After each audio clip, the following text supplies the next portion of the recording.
Durante los próximos minutos vamos a tener una conversación sobre cómo leer el libro y particularmente los discursos. Y vamos a iniciar revisando un poco qué es un discurso. Bueno, un discurso es una unidad conectada de texto que son más largas que los párrafos. Ya hemos venido conversando acerca de cómo debemos leer una oración, que es una unidad más pequeña, luego una unidad mediana, que son los párrafos, y luego vamos a un discurso, que es una unidad pues muchísimo más grande. Ahora bien, el mensaje de Dios, como ustedes lo habrán notado ya, no se limita a pequeñas unidades de texto, sino que buena parte del mensaje de la Biblia está contenido en mensajes, en unidades muchísimo más grandes. Ahora, para estudiar los discursos, tenemos que fijarnos en algunos elementos que nos van a ayudar a identificar esas conexiones que nos permitirán entender cómo fluye la información, cómo fluye el pensamiento y nos permitirán también darnos cuenta de algunos detalles que son supremamente relevantes. Bueno, una de ellas, la primera, son las conexiones entre párrafos y episodios. Y aquí nosotros tenemos que preguntarnos cómo nuestro párrafo o episodio se conecta con otros párrafos y episodios, y particularmente los que están inmediatamente antes e inmediatamente después. Cuando usted va a buscar estas conexiones, debe hacerse ciertas preguntas. La primera de ellas es, debemos preguntarnos cómo se desarrolla esta conexión, de qué manera está conectado este párrafo que yo estoy leyendo, este discurso, perdón, que yo estoy leyendo, con los discursos anteriores. Y para ello nos va a ser muy útil, como usted puede ver ahí a la derecha de su pantalla, darnos cuenta de algunas cosas importantes. Por ejemplo, buscar temas y palabras repetidas. Debemos identificar conexiones lógicas. ¿De qué manera está conectada la idea que se acaba de exponer con la siguiente? Las conjunciones son definitivas acá. Las palabras de contraste, las acciones y los efectos, todos estos elementos que hemos venido observando en las oraciones y en los párrafos son muy importantes cuando revisamos las conexiones entre párrafos y episodios. Por supuesto, tenemos que darnos cuenta de la secuencia de tiempo y cómo avanza. Miren, vamos a leer un ejemplo, vamos a examinar un pasaje en la palabra de Dios en Colosenses capítulo 1, versículos 1 al 8. Y lo voy a, bueno, un fragmento, luego iremos a la siguiente, luego leeremos del 9 en adelante. Pablo, apóstol de Jesucristo por la voluntad de Dios, y el hermano Timoteo, a los santos y fieles hermanos en Cristo que están en Colosas. Gracia y paz sean a vosotros, de Dios nuestro Padre y del Señor Jesucristo. Siempre orando por vosotros. Damos gracias a Dios, Padre de nuestro Señor Jesucristo, habiendo oído de vuestra fe en Cristo Jesús y del amor que tenéis a todos los santos. Versículo 5.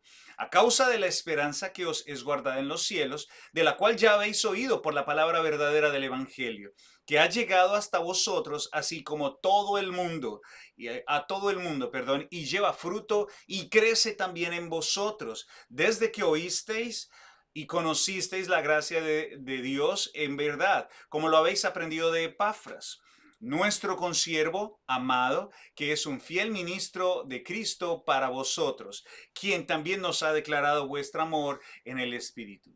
Por lo cual, noten ese por lo cual, también nosotros desde el día que oímos, no hemos cesado de orar por vosotros y de pedir que seáis llenos del conocimiento de su voluntad en toda sabiduría e inteligencia espiritual, para que andéis como es digno del Señor, agradándole en todo, llevando fruto en toda buena obra y creciendo en el conocimiento de Dios, fortalecidos con todo poder conforme a la potencia de su gloria, para que toda paciencia y toda longanimidad, con gozo, dando gracias al Padre que nos hizo aptos para participar de la herencia de los santos en luz, el cual nos ha libertado de la potestad de las tinieblas y ha trasladado al reino de su amado Hijo, en quien tenemos redención por su sangre,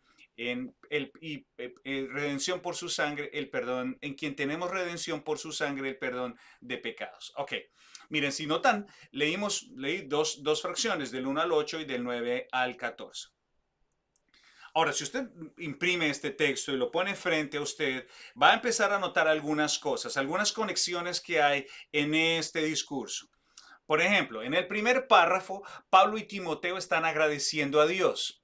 Mientras que en el segundo ellos desean que los colosenses agradezcan a Dios. Miren, noten en el versículo número 4, porque hemos escuchado de su fe en Cristo. Versículo 9, desde el día que escuchamos sobre ustedes. Pablo y Timoteo están orando por los colosenses. Cuando nosotros oramos por ustedes, nosotros no hemos parado de orar por ustedes. Noten que hay una repetición acá de una idea. Ya no es la repetición de una sola palabra, es una idea completa. Ahora, el primer párrafo es la causa de la oración, mientras que el segundo párrafo es el contenido de la oración. Porque hemos oído de su fe y el amor, y Pablo, por supuesto, está orando junto con Timoteo para que sean llenos del conocimiento de su voluntad. Ahora, Pablo se refiere a haber oído de la conversión de los colosenses. Nosotros siempre agradecemos a Dios y en el versículo 12, dando gracias con alegría a Dios. La repetición de un fruto como una figura del discurso es otra novedad aquí. El Evangelio está dando fruto y creciendo en el 6 y en el 16, en el 10, perdón, dando fruto en cada buena obra. Ahora, estos párrafos y estos discursos no los podemos, no podemos encontrar, hallar, determinar, notar, identificar las conexiones si solamente vemos un versículo, ¿no? O dos versículos. Tenemos que leer todo el discurso, toda la perícopa completa. Cuando leemos toda la perícopa completa, cuando leemos todo el discurso, vamos a poder ver cómo fluye la idea de principio a fin. Cuando una persona solamente lee en un devocional un solo versículo, pues se pierde del resto, se pierde el contexto inmediato, posterior, y pierde el flujo de la idea. ¿Cuál es la idea que viene desarrollando? Y aquí usted puede notar cómo hay de cierta forma una complementariedad al principio y al final. Pablo está haciendo un solo discurso, una sola idea desarrollada de principio a fin y complementada en el primer párrafo y en el segundo párrafo. Ahora, pero no solamente hay que fijarse en las conexiones, también tenemos que ver los cambios en la historia, giros importantes y cambios notorios en el relato. Y esto, hermanos y hermanas, ustedes se darán cuenta que es muy notorio en los discursos. Y aquí tenemos que fijarnos en los lugares críticos donde una historia parece tener un nuevo rumbo. Debemos prestar particular atención, por ejemplo, en las cartas a los verbos. En la narrativa debemos fijarnos en las decisiones importantes que toman algunos personajes. Tenemos un gran ejemplo acá para ustedes y es el rey David. El rey David, cuando usted nota la narrativa completa del libro, y estoy hablando al menos de los capítulos 1 al 21, usted notará que hay una vida muy buena y próspera para David y para Israel en los primeros 10 capítulos. De repente pasa algo en la mitad. Y luego del capítulo 13 al 21, la vida de David va en una espiral decadente. Es como una montaña rusa. Va subiendo, va subiendo, va subiendo. Y de pronto se va todo a pique. Y la pregunta aquí es, bueno, ¿y qué precipita este dramático cambio en la vida de David? Una decisión. Esa decisión está relatada en los capítulos 11 y 12. David duerme con Betsabé y planea la muerte de Urías. Entonces, esta decisión, este giro, este punto de quiebre, es un pivote donde la historia va a cambiar. Aquí, si usted identifica esto, podrá ver una pintura un poco más grande, cómo se desarrolla una historia completamente y luego hay un clímax, una decisión que el personaje toma y empieza su decadencia. Quizás viene a mi mente ahora mismo una de mis historias favoritas, de mis personajes favoritos, del cual yo aprendo muchísimo siempre que lo leo, y es el rey Saúl. Usted puede notar algo muy similar, ya no en la vida general de Saúl, sino, no, perdón, no en en Israel per se, sino en la vida personal, en el carácter de Saúl. Cómo Saúl empieza a crecer, tiene un comienzo muy humilde y va adquiriendo poder, va adquiriendo relevancia y de repente está en la cúspide del poder y se viene a pique y termina prácticamente quitándose la vida, eh, haciéndose un monumento. ¿Cómo pudo haber pasado esto? Bueno, noten un rumbo que tiene la historia, un punto culminante, un clímax, un momento de pivote, de giro y boom, viene hacia abajo. Bueno, por supuesto, no todas las historias tienen que ir de esta manera tan vertiginosa. A veces simplemente va escalando, como ustedes lo pueden ver en la vida de Pablo, por ejemplo, en la narrativa de Pablo. Pablo tiene una buena vida. Pablo está desarrollando su ministerio, su ministerio en los judíos y está contento, está sirviendo a Dios, pero hay un punto de cambio cuando se encuentra con Cristo y por supuesto no va en picada hacia abajo, sino más bien continúa su ministerio en otra etapa. Hay un punto de cambio allí en la vida de Pablo. Bueno, y en general, si usted lo puede revisar, también tendremos en la carta a los Efesios algunos elementos que nosotros podemos identificar que se ven a medida que avanzamos en la lectura de los capítulos. Por ejemplo, si usted le da una lectura general a los primeros 3 capítulos del libro de los Efesios y se fija particularmente en los verbos descriptivos, notará algunas cosas importantes que cambian un poco en en la siguiente parte, en la segunda mitad del libro. Por ejemplo, en versículo 1 al 3, quien nos ha bendecido, nos ha dado a conocer, ustedes estaban muertos en sus transgresiones y pecados, Dios nos ha hecho vivir ahora, es por su gracia. Me disculpo por esa S, se fue esa S ahí de más, en su gracia, quien nos resucitó, él mismo es nuestra paz, su misterio que es a través de su evangelio. Ahora, si ustedes notan, el tono del discurso acá es bastante descriptivo, los primeros 3 capítulos. Pero de repente la historia cambia, hay un giro acá. Bueno, la historia no, la narración, el tono del discurso de Pablo cambia del 4 al 6 y si usted se fija, ya los verbos cambian no a ser descriptivos, sino a ser imperativos. Sean completamente humildes. Hagan todo esfuerzo para mantener la unidad espiritual. No deben vivir como los gentiles. Quiten la falsedad. No dar pie al diablo. Sean amables. Sigan el ejemplo. Sean llenos. Amen a sus esposas. Pónganse la armadura. Y aquí usted se da cuenta que Pablo tiene algo en su mente muy claro. Primero voy a enseñarles y luego voy a instruirles. Voy a esperar de ellos esto porque es lo que el Señor demanda. Un tercer elemento para notar en los discursos, los intercambios. A veces los intercambios se refieren a un elemento literario que contrasta, compara dos historias al mismo tiempo, como parte del desarrollo general de la historia. Y aquí tenemos que poner atención a dos cosas. La primera, hay que poner atención a cómo y cuándo el narrador lleva las dos historias paralelamente. Número uno. Número dos, las historias están organizadas de esta forma para que se puedan interpretar paralelamente. Ahora, un gran ejemplo de este elemento en los discursos es la historia que notamos nosotros en Samuel. Por ejemplo, en los primeros 20 capítulos, y hablemos de eso en los primeros capítulos, en el primer capítulo, perdón, del libro de Samuel, nosotros vemos dos historias que corren paralelas y ambas se refieren a hijos y ambas se refieren a personas. En los primeros versículos ustedes notarán la devoción de Ana, una historia que ustedes probablemente ya conocen ampliamente.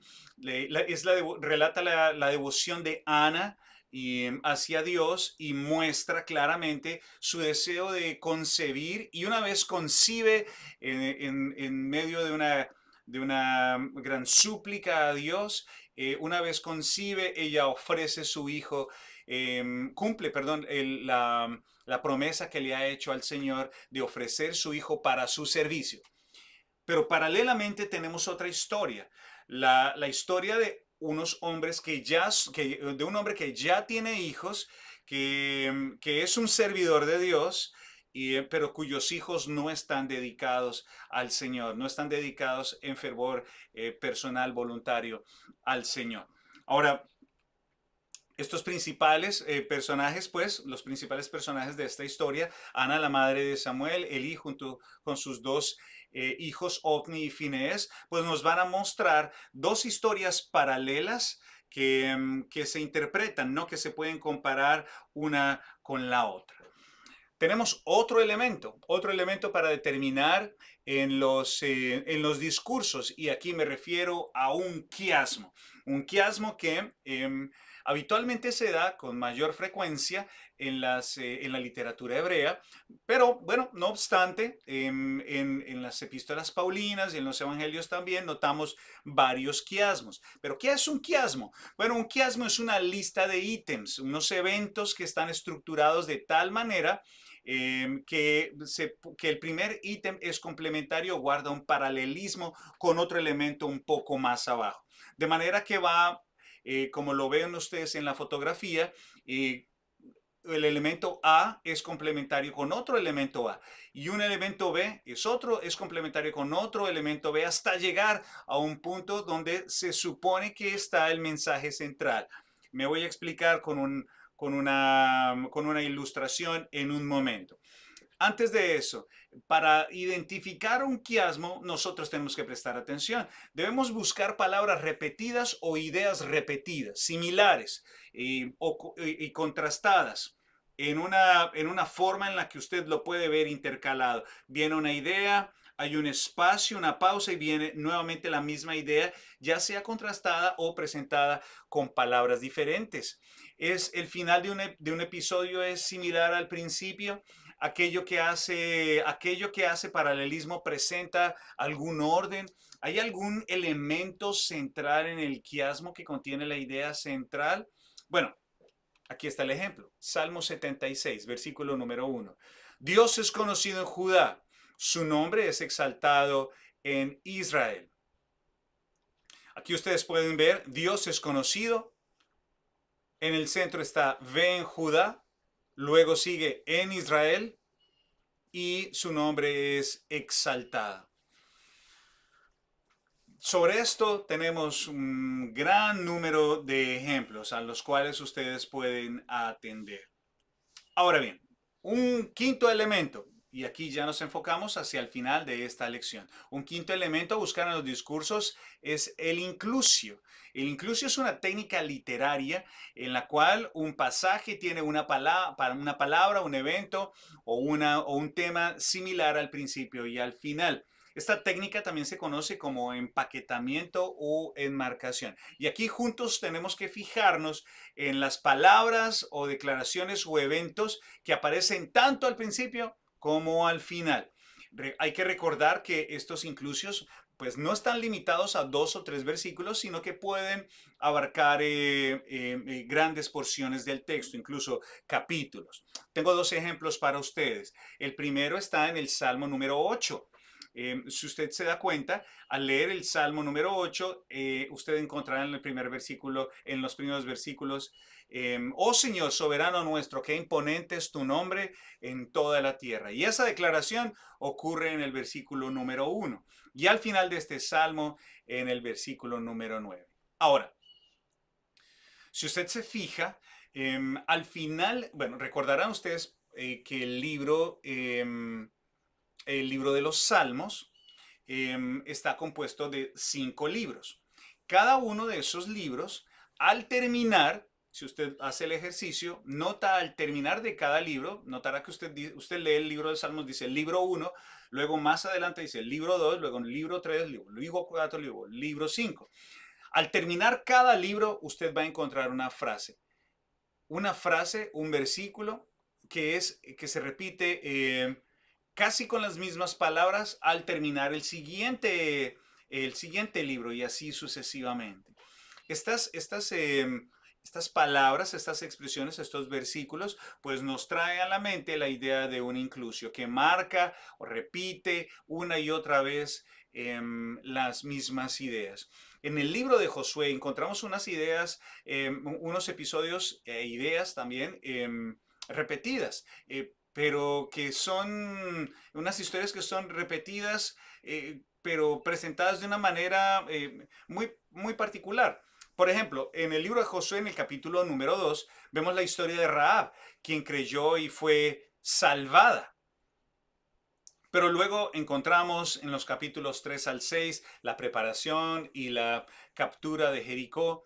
Y quien debía ser salvado por ser en teoría obediente y no ser destruido es Acán, que termina siendo desobediente y siendo destruido. Y aquella que iba a ser destruida terminó siendo salvada. Y aquella que por naturaleza iba a ser desobediente terminó obedeciendo.